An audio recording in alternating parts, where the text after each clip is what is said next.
Hey guys, so as you know, this is a new channel, but I am starting it off strong with something called, or a little series called How to in Smite, or in Conquest to be specific. So I want to teach the beginners how to do certain things. So as I get into games, I notice that people that are playing Smite, they don't start with starter items or whatever, they don't know how to build, they don't know how to whatever, right? So hopefully this video will give you like a little outline as to what you're supposed to do in your respective role. So I started off in this game with the Soulstone, tier 1 boots, and I went with beads because I looked at the team composition for the enemy team and it looked really beneficial for me. And I started off with 4 pots, green potions, and then 4 blue potions for mana. As you can notice, I play on console, but of course, we're not getting season 4 till like a week later after PC, but or somewhere around that time. But it's still pretty much the same right now, unless you're playing on the PTS. So hopefully, this helps you. So let's get it kicked off. So you're gonna go off towards the left lane, and then get your buff, and then go straight towards mid lane. So I'm gonna demonstrate here what you're supposed to do to clear the buff quicker. So you get 5 hits, then you hit with the dual portal, that's only if you're playing Janice. Then you would rotate towards mid, and then head straight for the wave clear. Thoth, right here, who was the person I was facing, actually pretty much, I thought he was gonna try to clear, but he instantly started rotating, I believe. As I wasn't done yet, he started rotating towards the fire minions, which is a place that I highly recommend going to next. But I really was chasing this kill because I was really aggressive at the moment, but he got the rotation before me, so I was like, oh man, I'll just call out the enemy missing so that they be careful, and then instantly try to go for the clear and then rotate. But I decided to just hit him once, help my minions. Oh, then I noticed that we lost this right here, so that was all on me. So I would recommend going for the fire elementals that are right by the fire giant, getting that easy XP, then going for the right harpies or the left ones, whichever one suits you first, get that nice XP. Alright, so to continue, I would recommend going back to middle lane, clearing your camps, and then maybe try to get some poke. But as soon as you clear, just go back towards your back harpies. So get the rotation with the jungle, help them, and both of you will get some nice XP, clear the back harpies, and then go through that process again. Go back to mid, clear minions, and then go to the other side. This will help you get some nice XP, hopefully get above your opponent, outlevel your opponent, because that'll be really important in lane fights and also team fights. As the mid laner, or the mage at that, is actually one of the highest damage outputs in a team fight. They may be squishy, but of course they still deal a lot of damage. Alright, so now that we're going back into lane, I need people to, I don't know if people will know this in Smite, but you are not a one-man army.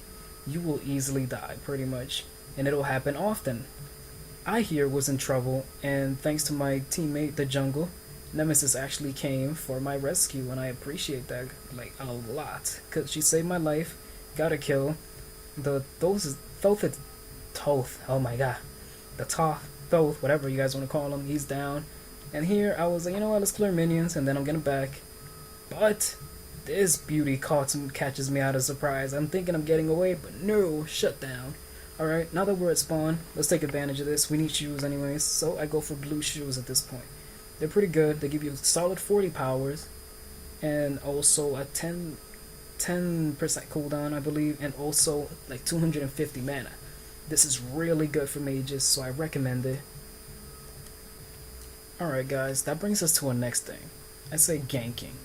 Of course, this is usually mostly done by the jungler, but I decided to show off Janice here because Janice is like super potent in this. Like, he has this amazing rotation with his ult like that, you know? He's like Apollo, but like the mage form in a way.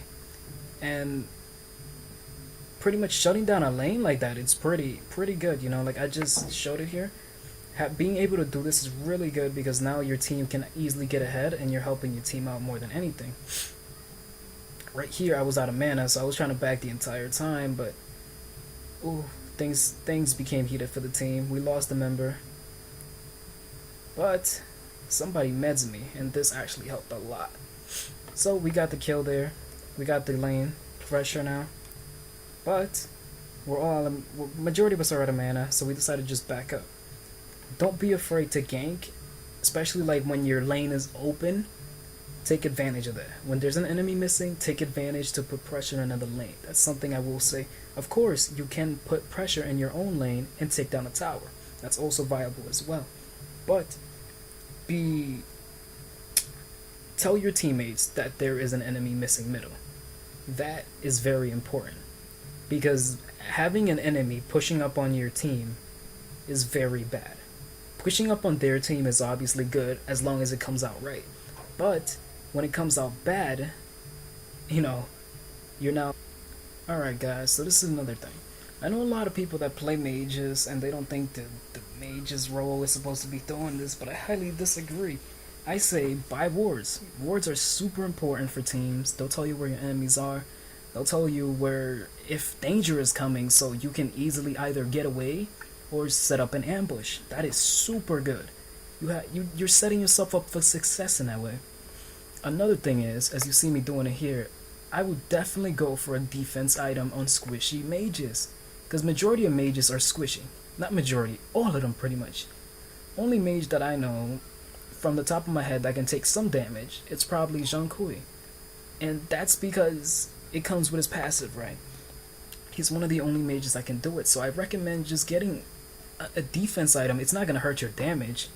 If anything, it's going to benefit you because now you're out in the field longer, you take less damage, and this leads to you going on an onslaught. It only benefits you, so I recommend doing so. Okay. Alright guys, so this is definitely the end of the video. If you guys did like it, and if it helped you maybe win or something, if you guys liked the hint, I recommend definitely trying this out. Mage role is probably like one of my favorite roles. I can't say my favorite is definitely coming up soon, but if you like it, I hope it helps you. If you guys want, I will definitely do the next part to this. I do apologize for my horrible editing skills. I do not edit videos at all. I suck at it, but I can't tell you this, it was a lot of fun doing this. Hope you guys enjoy, and see you guys next time.